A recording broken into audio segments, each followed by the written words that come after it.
Hey there, folks. I'm Edith, 35, female, and I've been enjoying you guys' stories, and I thought it was time I shared mine. Buckle up because you're going to be in for a doozy. Before I get into it, though, I've been binge watching all these juicy story times on this channel, and then I decided that it's my turn to spill the tea. Let me take you back to the days when I was just a wide-eyed teenager with a dream. No, not the become a girl boss and conquer the world dream. No offense to those living that life. My dream was to be a mom surrounded by a big, happy family. Yeah, call me old-fashioned, but that was what I wanted with all my heart. I worked my tail off in orphanages since my teens, soaking in those motherly vibes. A lot of the caregivers in the orphanages would tell me that I had motherly instincts, and that I was a natural when it came to taking care of and handling 7 to 8 kids at a time. I was even considered the mother of the friend group because I was always taking care of everyone. That was just who I was. And then college happened.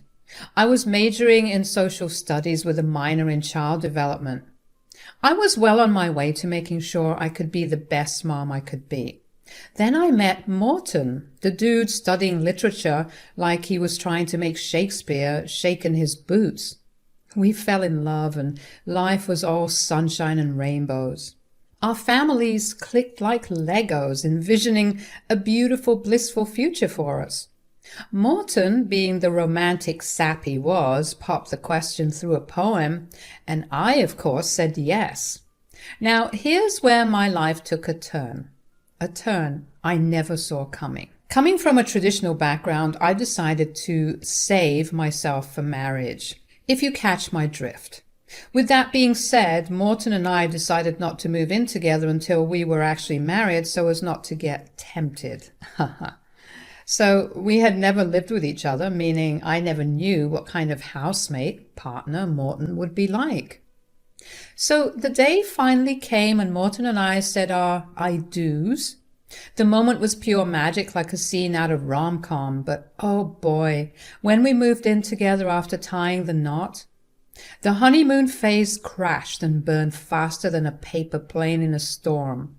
Turns out Morton wasn't the knight in shining armor I thought he was. Okay, grab a bag of popcorn because this drama train is just getting started. So picture this. Morton, my literature-loving romantic and sweet husband, turned out to be a complete pig. I mean, he was a total slob, you guys. I'm talking next-level mess like a tornado hit our living room daily. Dirty laundry and dishes everywhere, and the place had this musk that just wouldn't go away. Now, when I tried to address this, Morton pulled out the classic troubled artist card. According to him, the chaos fueled his creative genius. Yeah, right.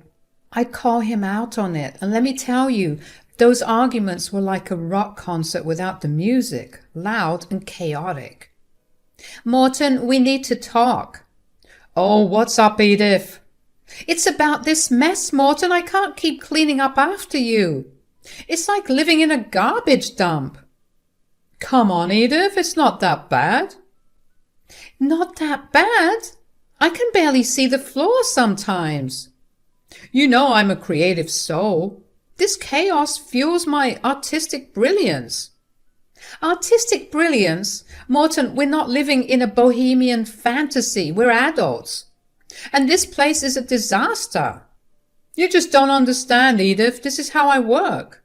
You can't expect me to conform to your idea of an OCD-fueled pristine life. I'm not asking for Buckingham Palace, Morton. Just some basic considerations. I mean, seriously. It's like a pigsty in here. It's embarrassing. I can't bring my friends over or host anything. This is my home too. You think you can understand what's going on in my mind? You wouldn't get it, Edith. I'm dealing with depression and my creative process is my therapy. Morton, I get it, I really do, but it doesn't excuse you from being a partner in this marriage. We both have to compromise and make an effort. Compromise? You're asking me to compromise my art, my sanity? You can't possibly comprehend the struggle I'm going through.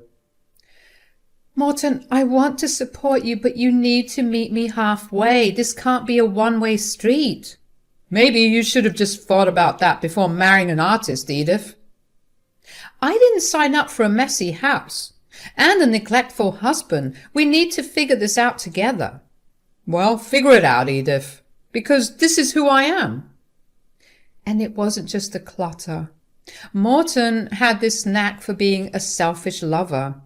Intimacy felt more like a chore because, surprise, surprise, he never bothered to consider my needs. You know, the basics of any healthy relationship. Now imagine dealing with all this nonsense within the first 6 months of marriage. I was already questioning my life choices, but divorce? No. That seemed like the nuclear option, especially so soon. What would my parents think? I couldn't bring myself to even complain to people because this wasn't supposed to happen. And not to me, at least. I was supposed to marry my beautiful husband, live in my beautiful home, and birth beautiful babies. That was the plan. So there I was, stuck in the mess, pun intended, and just not knowing what to do. A whole year had slipped through my fingers, and the resentment within me had grown like an unwelcome guest outstaying its welcome. Morton's dream of becoming the next literary sensation wasn't really panning out as we'd hoped, and I found myself shouldering the burden of our household funds. His excuse? Great art takes time. I didn't doubt his talent. But practicality couldn't be ignored when the bills were knocking at our door. I wanted him to chase his dreams, but we needed stability first. After countless debates, more like arguments, he reluctantly agreed to take a job as a university lecturer. The complaints that followed were as relentless as ever, and the house, already a battlefield, became a war zone. His excuse shifted from creative chaos to exhaustion from work. I countered, reminding him that I too was exhausted, working to keep our lives afloat. Our clashes became a daily routine, a toxic dance of frustration and unmet expectations. Then came that awful day when Morton treated me like the dirt under his shoe. Morton, I need you to pull your weight around here. I'm exhausted from working and dealing with the house. It's not fair that I'm doing everything. Why can't you see how unhappy I am? Edith, you know how important my writing is to me. The job is just a means to an end. Well, the bills don't pay themselves. I'm tired too, you know. Why are you complaining? You love working with kids, so why the hell are you tired? Besides, it's not like it's a real job. Excuse me? Just because I enjoy my job doesn't mean it's not real. I work hard, Morton. I work hard for us. Maybe you should stick to your traditional values and learn to be a quiet, supportive wife. Your constant nagging is getting old. You say you're sick of my crap? Well, I'm sick of yours, Edith. That stung right there. I mean, could you imagine? I was so pissed I didn't want to say something I'd regret later. So I just went straight to bed. Have you ever gone to bed with your face in a permanent scowl? I woke up feeling like my forehead was too tight from all the frowning I was doing. This wasn't what I signed up for, and at that moment, there and then, I told myself that I would go through with a divorce this time for sure. I'd had enough of the constant struggles in our marriage, and it was time to spill the beans. The next morning, still fuming, I decided to lay it all out for Morton. I wanted a divorce. For the first time in ages, I saw panic in his eyes. He started pleading and sobbing, blubbering like a fool, going on and on about how he needed me in his life. It was heartbreaking at the time, but I had to be strong to stand my ground. I told him straight up I couldn't keep taking care of him like he was a baby. I told him that I wanted a husband, not a wimp, and that he needed to get his act together if he ever wanted me to have a baby with him. Morton went into desperation mode, promising to work his butt off writing to bring in some stability. He painted this rosy future where he'd hit the big time and I could quit my job to focus on building the family we'd always dreamed of. I was torn, but I decided to give our messed up relationship another shot. Fast forward 2 years and Morton's writing career did a complete 180. He became a big shot author, landing sweet book deals and getting compared to Stephen King. We were moving up in the world and I was genuinely happy for him. But then, as we settled into our upgraded life, I brought up the idea of actively trying for a baby. Since things were better in the house, we could afford a maid who could help out with the mess that Morton was still making. And we weren't arguing as often because I got to be a housewife like I wanted. I was all excited about the prospect of starting a family. To my surprise, Morton's attitude took a nosedive. Suddenly, he wasn't keen on the whole baby-making idea. When I asked what the deal was, he spilled the beans. He didn't want a baby because he thought I might not be able to support him like I used to. He was afraid that without my support during the drafting process of his upcoming books, he might not hit the same level of success. Babe, I need you. You saw all the good things I did when you're right there by my side. It's true, you all. Part of the reason for Morton's newfound success was, drumroll please, me. That's right, you guys, I was the driving motivation for those horror sci-fi he was putting out. After I decided to give him another chance, I felt like I had to step up as a partner as well, because obviously it takes two to tango. I was the one who would stay up with him, acting as his sounding board and adding to his ideas. I was the one who would read his drafts and give him constructive criticism, and most of all, I was the one always encouraging him, praising him for all the hard work he was putting in. Someone needs to nominate me for Wife of the Year at this point. Anywho, to cut a long story short, I was there through the thick of it. I saw it all, the good, the bad, the ugly. I saw how someone so broken can come out of their own ashes, rising like a phoenix and producing great pieces of art. It was beautiful to witness in the end, I'm not going to lie. So I didn't immediately note what Morton said as a red flag because I thought he was just a bit scared of losing the person who helped him through all of that. Oh, baby, trust me, I get it. But I can assure you I'm still here. I'll still support you and help you like I always have. That's never going to change. You're just getting that thing the authors get. What's it called? Second book syndrome? Right. Second book syndrome. You're psyching yourself out because you think you won't perform as well as the first book. But babe, I've been inside that mind and let me tell you, it's brilliant. I can't wait for what you have in store. Thanks, babe. We're invincible. Don't you forget that. We can have this family and the success from your writing and anything else we want because we can do anything. But I could still see that my husband wasn't happy. He just mumbled another thanks and went to the kitchen to get some cookies. I didn't know what to do except my best, and that's what I did. Years dragged on and Morton and I were still playing the baby-making game.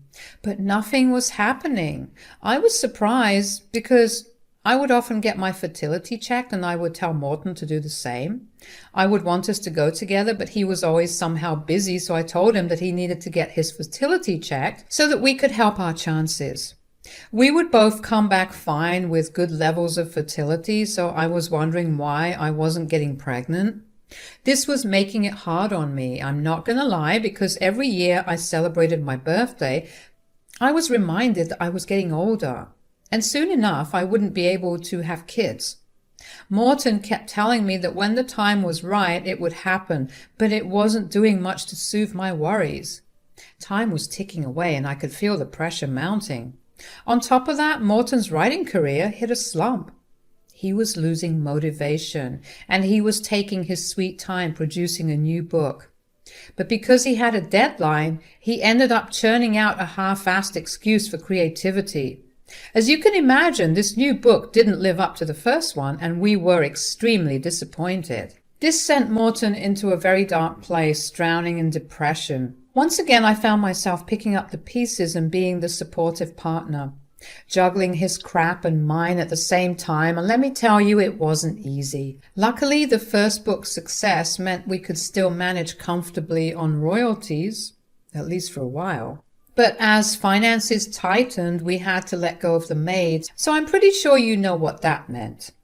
Now I was stuck in a massive, messy house, and it felt like I was back to square one, but with more surface area to clean.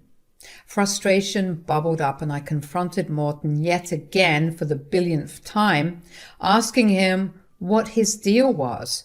I'd held up my end of the bargain, cooking, cleaning, and being his rock, but he wasn't pulling his weight. It felt like I was dating some kind of energy vampire or a zombie. He would just drain and take, and it was so tiring. Resentment crept back in, and to make matters worse, my biological clock was ticking loud and clear. At 29, I was dying to start the family I always wanted, but Morton kept dishing out the same excuses. He promised his mojo would return, and now wasn't the right time for a kid because he needed my support more than ever. I was exhausted, and I didn't want to be with him anymore. The problem was, with no job and a considerable gap in my work history, it felt impossible to leave. I was trapped in a cycle of frustration and exhaustion, desperately wanting to break free, but feeling tied to a man who wasn't even really a man at this point, just a sad sack of potatoes. 5 years rolled by, and there I was, 34 years old, and feeling like my life force had been sucked out by Morton's perpetual taking. Thankfully, a glimmer of hope appeared when a publicist reached out to Morton, offering a chance to revive his career with a memoir. Everyone wanted to hear the sad, sappy story of the failing artist, so it seemed like it was worth a shot. At first he resisted, but with my encouragement, he dove in, claiming he got his groove back. This memoir, or self-help book, as he called it, was supposed to change our lives for good. He promised me that. I was thrilled to see the old Morton resurface, and for a while everything seemed promising. The book was written, published, and became a success, though not as massive as his first, but a success nonetheless. We were riding high on the wave of accomplishment, and things seemed to be going back to normal, but then I stumbled upon something that made my skin crawl. This was abuse. I discovered that Morton had been taking dutasteride, a drug known to decrease sperm mobility. He had never told me about this, and I had found this in the depths of his crusted underwear drawer. Anger surged within me as I realized he'd been preventing us from conceiving this entire time. Words couldn't describe how angry I was, you all. It was a good thing he wasn't home, because if I'm being honest, I don't know what I would have done to him. Livid and unsure of how to handle it, I decided to get back at him in a way that would make him sweat. I swapped his pills with harmless sugar ones that wouldn't affect him. A couple more months went by, and we were still riding on the success of the book. I cannot tell you what possessed me to act so nonchalantly with him, knowing good and damn well that this man has been playing me for years, but I had news that would shatter him. We both came home one day excited to share our news. Little did Morton know my discovery would change the dynamics of our relationship once and for all. "Babe, you'll never guess what happened." "Oh my God, I have good news too, babe. But you first." "Okay, so you know how the book's doing really well? Jane says we might be able to do a book tour in the near future." "What? That's amazing." "That's not all, babe. It's going to be a global book tour." "What?" "We're going worldwide, baby." He picked me up and swung me around, and I told him to be careful and to put me down, and he asked me why, and I said, "Well, you know how we've been trying for a baby, and it hasn't been working?" "Oh, right, babe. I'm so sorry that we haven't been able to." "Well, I'm pregnant." Morton's face fell. He looked like he saw a demon, a ghost, his grandma, the scariest thing imaginable. What's the matter, babe? Aren't you excited for this? Oh, yeah, I am. I'm just so shocked, you know. We've been trying for years. Crazy how we've been trying for years and now all of a sudden I'm pregnant. Imagine that. Morton awkwardly laughed and said that he had to take a shower because he had a long day. I let him do that, and I was laughing to myself because I had the upper hand in all of this. He must have thought he was going crazy, thinking he had a foolproof plan, but it was me laughing in the end. Several months flew by, and there I was, undeniably pregnant. Everyone around me was supportive except for Morton.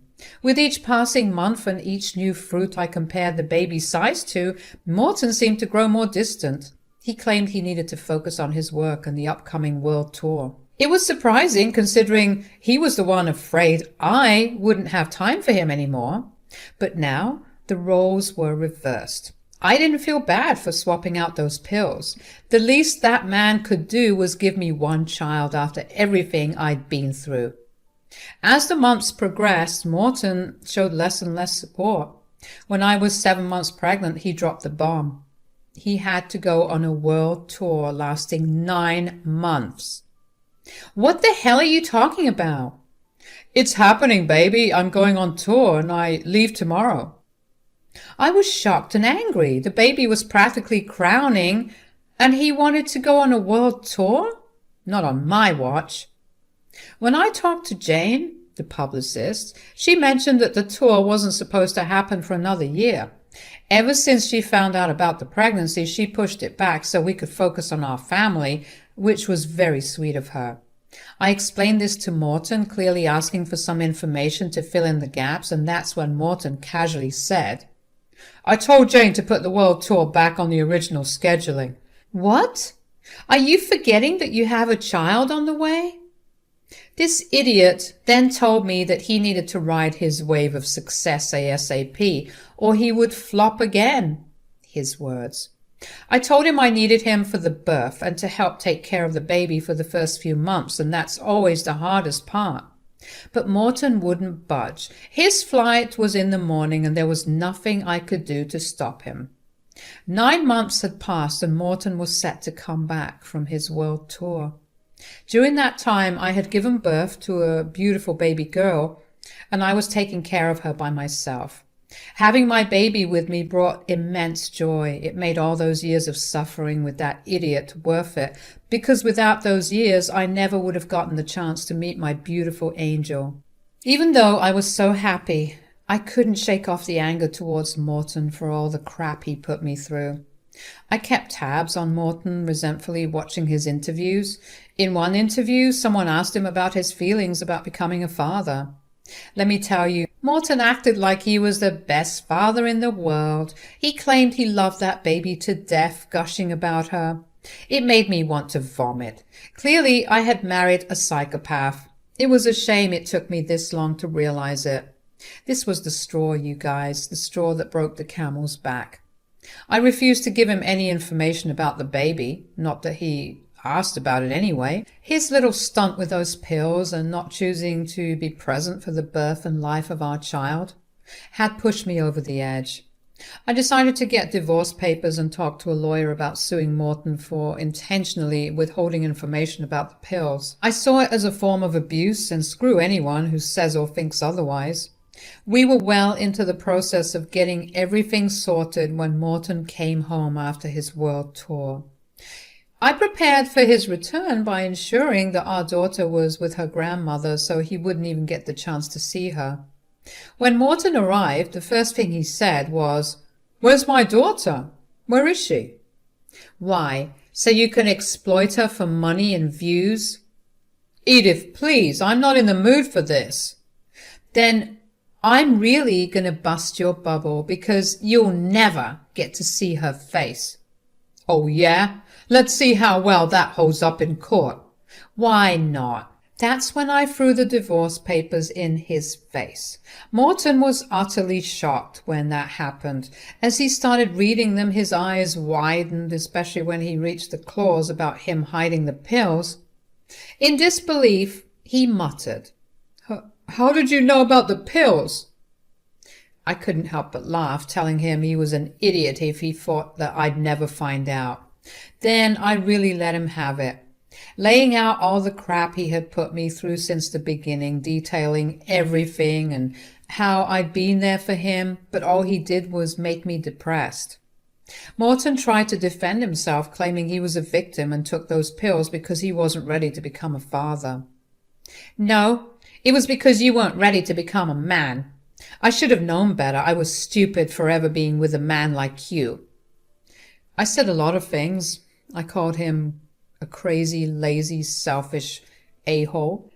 Morton, feeling the pressure, threatened to sue for full custody, saying he was stacked up now and could convince any judge or lawyer to consider him over me. But I dropped the bomb that I had been recording the entire conversation from that moment he walked in. I had his confession, and it would be my trump card in court. You're crazy, you know that. Where is it? It's not even with me right now. It's being streamed to my lawyer right now, and there's nothing you can do about it. I warned him that if he wanted to salvage any bit of his career, he would give me everything I wanted, or I'd release the recording to the public, ruining him completely. Morton broke down sobbing, but I told him to shut the hell up and ensure he had my money prepared. I demanded full custody of my baby, hefty child support, substantial alimony, the house he bought, and a big fat check for all the emotional damage he caused me. Morton could only sit there helpless as I planned to drain him dry the same way he had done to me. To this day, Morton hasn't seen his baby's face, and it will be a cold day in hell before he ever will.